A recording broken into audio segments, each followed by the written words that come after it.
तो आज हम डेविड बाख की किताब स्मार्ट वुमेन फिनिश रिच इसके हिंदी सारांश पर थोड़ी गहराई से बात करते हैं। हाँ बिल्कुल। हमारे पास ये हिंदी सारांश है और देखिए मकसद ये समझना है कि महिलाएं वो चाहे घर संभाल रही हों या जॉब कर रही हों या पढ़ ही रही हों, वो कैसे अपने सपनों को देखते हुए अपने पैसों का मैनेजमेंट कर सकती हैं। यही है ना सारांश का निचोड़? हाँ बिल्कुल यही। और देखिए इसकी शुरुआत एक बहुत ही बुनियादी लेकिन शक्तिशाली सोच से होती है क्या? कि ये जो फाइनेंशियल समझ है या वित्तीय स्वतंत्रता कह लीजिए, ये सिर्फ आदमियों का हक नहीं है। सही बात है। हर महिला का पूरा हक है इस पर। और सारांश में एक लाइन मुझे बहुत अच्छी लगी, जब आप खुद को महत्व देती हैं तो आप अपने पैसे को महत्व देती हैं। हाँ, तो ये सिर्फ हिसाब किताब नहीं है, ये तो सेल्फ वर्थ से जुड़ा है। तो पहला कदम क्या है इसमें? पहला सिद्धांत इसी पर है, खुद को वित्तीय सुरक्षा के लायक समझना। लायक समझना।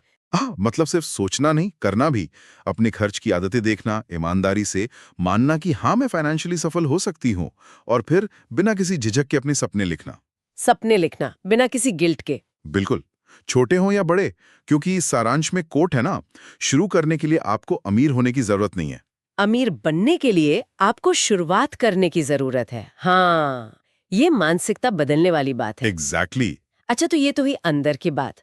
अब जब कोई खुद को, अपने सपनों को महत्व देने लगे, तो फिर पैसों को संभालने का तरीका कैसे बदलेगा?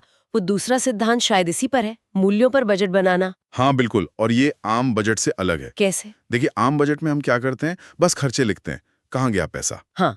लेकिन ये सिद्धांत कहता है, अपने पैसे को उन चीजों से जोड़ो जो आपके लिए असल में मायने रखती हैं, आपके वैल्यूज। वैल्यूज जैसे? जैसे परिवार, सीखना, आजादी, या जो भी हो आपके लिए। सारांश में वैल्यू सर्कल का जिक्र है। Value circle? हाँ, एक तरीका है पहचानने का कि आपकी असली प्राथमिकताएं क्या हैं, और फिर पैसा उधर ही लगाना। तो बजट मजबूरी नहीं लगता, बल्कि अपने जीवन को अपनी शर्तों पर जीने का जरिया बन जाता है। मतलब पैसा सिर्फ जरूरतें पूरी करने के लिए नहीं, बल्कि जो चीजें जिंदगी में अहम है उन्हें जीने के लिए। ये तो काफी एम्पावरिंग सोच है। बिल्कुल। लेकिन अक्सर इन सपनों और वैल्यूज के बीच एक बड़ी रुकावट होती है, कर्ज। तीसरा सिद्धांत इसी बारे में है। हाँ, और इस पर सारांश बहुत जोर देता है, खासकर क्रेडिट कार्ड जैसा महंगा कर्ज। ऊंचे ब्याज वाला कर्ज। बिल्कुल। वो सिर्फ पैसों का बोझ नहीं है, वो आपकी मानसिक शांति छीन लेता है, सपने छोटे कर देता है। तो रास्ता क्या है? सीधा है, सबसे पहले सबसे ज्यादा ब्याज वाले कर्ज से निपटो, और वो जो ईएमआई कल्चर है ना, हाँ, हर महीने किश्त भरने वाला, उससे बाहर निकलो, जहां कमाई का बड़ा हिस्सा सिर्फ ब्याज भरने में जा रहा है। सारांश में कहा भी है, कर्ज में रहने की कीमत आपके सपनों की कीमत है। ये बात तो सोचने वाली है। ठीक है, तो कर्ज कम किया, फिर चौथा सिद्धांत शायद निवेश का है। एकदम सही। और यहां सबसे जरूरी बात है नियमितता, रेगुलर इन्वेस्ट करना, चाहे थोड़ा ही क्यों ना हो। थोड़ा मतलब कितना थोड़ा? अरे 1000 रुपए महीने से भी शुरू कर सकते हैं। पॉइंट है हर महीने करना। यहीं पर फिर वो कंपाउंडिंग का जादू काम करता है। हाँ, वो ब्याज पर ब्याज वाला सिस्टम। बिल्कुल, आपके निवेश पर जो रिटर्न आया, वो भी आगे रिटर्न कमाता है। सारांश में एसआईपीज, पीपीएफ, एनपीएस, ईएलएसएस जैसे ऑप्शंस बताए गए हैं। सिस्टमैटिक इन्वेस्टमेंट प्लान यानी एसआईपी तो आजकल काफी पॉपुलर है। हाँ, क्योंकि वो अनुशासन लाता है, और जैसा आपने कहा, कम पैसों से शुरू हो सकता है। सारांश में एक उदाहरण भी था कि 2000 रुपए महीने की एसआईपी अगर 12% रिटर्न दे तो 15 साल में वो 20 लाख से ज्यादा बन सकता है। 20 लाख? ये तो काफी है।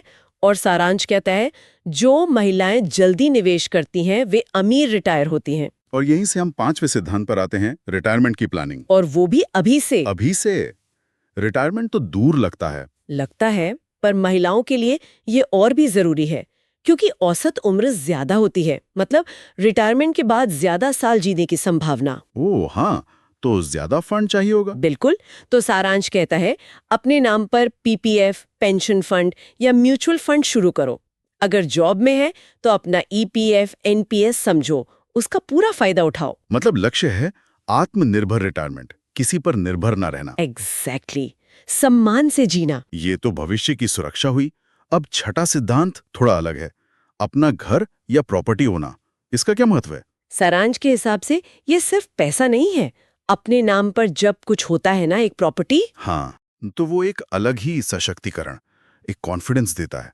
एक सुरक्षा का एहसास। हाँ, थोड़ी प्लानिंग लगेगी, शायद लोन भी लेना पड़े, लेकिन ये एक बड़ा लक्ष्य है। सारांश कहता है, स्वामित्व आत्मविश्वास लाता है। सही बात है। अपने नाम की छत का एहसास ही अलग होता है। अच्छा, तो ये सब खुद को सशक्त बनाने के बाद 7वां और आखिरी सिद्धांत क्या कहता है? ये है गिविंग बैक, Yes. वापस देना, समाज में योगदान देना। मतलब जब आप वित्तीय रूप से मजबूत और जानकार हो जाती हैं, तो आप सिर्फ अपना भला नहीं करती, आप दूसरों की मदद करने लायक बनती हैं। अपना ज्ञान, अपना अनुभव दूसरी महिलाओं से बांटना, उन्हें फाइनेंशियल लिटरेसी के लिए प्रेरित करना। अच्छा, तो ये एक तरह का सर्कल बन जाता है। हाँ, एक खूबसूरत सर्कल।